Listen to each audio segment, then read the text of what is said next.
اعوذ باللہ من الشیطان الرجیم بسم اللہ الرحمن الرحیم۔ یہ سورہ فاتحہ کی میننگ تو آپ لوگوں کو ہم بتا چکے ہیں، لیکن اس کا نیم ہے سورہ فاتحہ، اور تھوڑا سا اس کے بارے میں ہم آج بتاتے ہیں کہ فتح یفتح فتحن مینس ہوتا ہے کھولنا، ہے نا؟ تو کھولنا، اور یہ سورت بڑی اہم ترین، بڑی بابرکت، عظمت والی سورت ہے، اور اس کے بہت سارے نیم بھی ہیں۔ اسے ام القرآن کہا گیا ہے، یعنی قرآن کی ماں، شفا کہا گیا ہے، صلاۃ کہا گیا ہے نا؟ اس کے بہت سارے نیم ہیں، اتنے نیم کسی اور سورت کے نہیں۔ السبع المثانی بھی کہا گیا ہے نا، بار بار دہرانے والی۔ تو یہ سورت، اب اس کا نیم ہے کھولنا، ہے نا؟ تو یہ کیسے، اس کے آگے آپ دیکھیے کہ آپ صلی اللہ علیہ وسلم بیٹھے تھے۔ یہ سورہ فاتحہ جو ہے نا، یہ جبریل امین لے کے نہیں آئے ہیں، یہ آپ صلی اللہ علیہ وسلم بیٹھے تھے، ان کے پاس جبریل امین بھی بیٹھے تھے۔ اتنے میں ایک زبردست آواز ہوئی کھلنے کی، تو اوپر دیکھا جبریل امین نے، تو ایک دروازہ کھلا، اور اس کھلنے کی جو آواز تھی وہ بہت تیز تھی۔ تو انہوں نے اوپر دیکھا اور کہا یہ آسمان کا وہ دروازہ ہے جو اس سے پہلے کبھی نہیں کھلا، اس سے پہلے کبھی نہیں کھلا۔ اس میں سے ایک فرشتہ اترا، رسول اللہ صلی اللہ علیہ وسلم کے پاس آیا، کہا مبارک ہو آپ کو 2 نور، ابشر بنورین، یعنی کہ آپ کو 2 نور عطا ہوئے ہیں جو آپ سے پہلے کسی کو نہیں دیے گئے وہ، اور وہ فرشتہ کبھی زمین پہ نہیں آیا تھا اس سے پہلے۔ تو وہ کیا لے کے آیا تھا؟ سورہ فاتحہ، ہے نا؟ تو اسی مناسبت سے اس کا نام سورہ فاتحہ، کہ وہ جو دروازہ کھلا نا، تو اسی سے اس کا نام یہ پڑا۔ تو اب اس کی کتنی اہمیت ہے کہ اس کو ہم لوگ نماز میں بار بار پڑھتے ہیں، اور پھر اللہ تعالیٰ نے اس کو کہا کہ میں نے نماز کو اپنے اور بندے کے درمیان میں کیا کیا ہے، ڈیوائیڈ کیا، یعنی شروعات کی جو 4 آیتیں ہیں میں بھی، وہ کیا ہے، اللہ رب العزت کی تعریف اور اللہ کی بڑائی ہے نا اس میں۔ پھر اس کے بعد نیچے کی جو 3 آیت ہیں اس میں ہم لوگ دعا کرتے ہیں نا اللہ سے، تو بڑی اچھی دعا ہے۔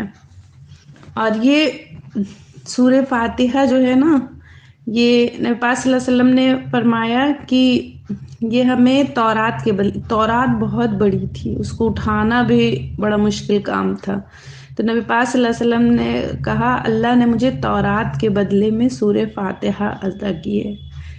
کیا عطا کیا ہے اللہ تعالیٰ نے؟ سورہ فاتحہ۔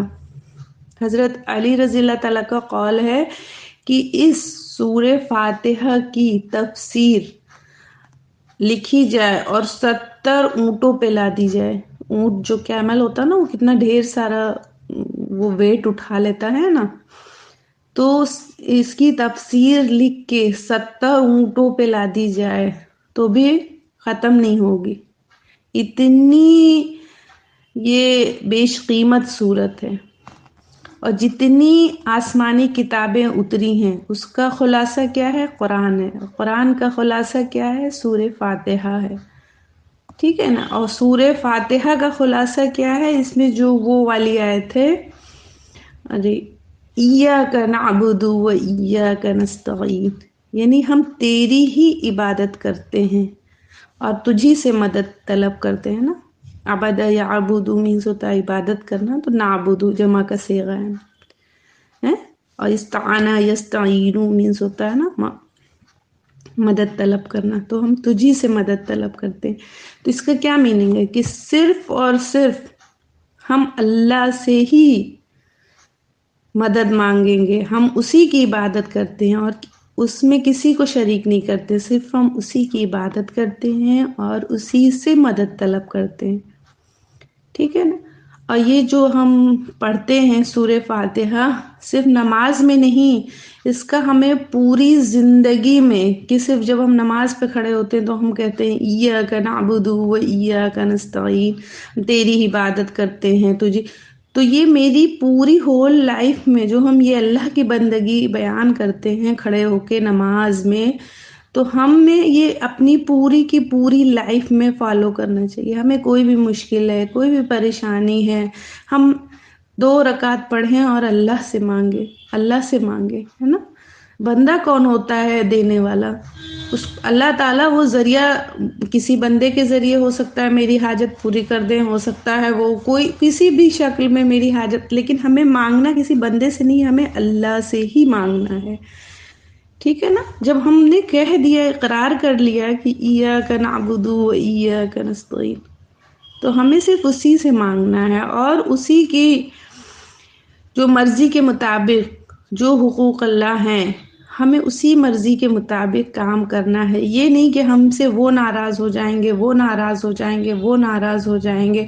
جب ہمارا رب ہم سے راضی رہے گا تو اس کے بندے کیوں نہیں ہم سے راضی رہیں گے؟ بالکل رہیں گے، کیونکہ ہم سب اللہ کے بندے ہیں، اور ہم اس وجہ سے نہ کسی کو اچھی بات بتائیں کہ وہ ہم سے ناراض ہو جائیں گے، وہ ہم سے غصہ ہو جائیں گی، ہم سے نہیں ملیں گی، نہیں۔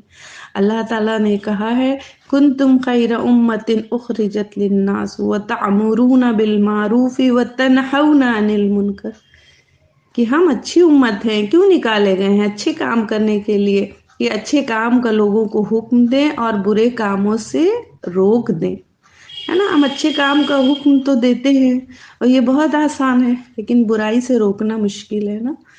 تو آپ کہیں بھی غلط کام ہوتے دیکھیے تو اسے روکیے، نہیں روکیں گی تو پورا معاشرہ غلط ہو جائے گا، جب غلط ہو جائے گا تو ہر طرف برائی ہی برائی ہوگی، اور جب برائی ہی برائی ہوگی، جب کوئی اچھا انسان نہیں بچے گا، تو آپ سب قرآن پڑھی ہوئی ہیں، قوم لوط، قوم عاد، قوم سمود، قوم نوح، سب کے سب برباد کر دی گئی ہیں۔ اللہ کو ہماری ضرورت نہیں ہے، اللہ ہماری جگہ پہ قرآن میں اللہ نے کہا ہم دوسری قومیں پیدا کر دیں گے۔ تو جب ایک دم سب کے سب سارے مومن نافرمان ہو جائیں گے تو پھر کیا ہے؟ پھر تو اللہ کا عذاب آئے گا نا، پھر سب ختم ہو جائیں گے۔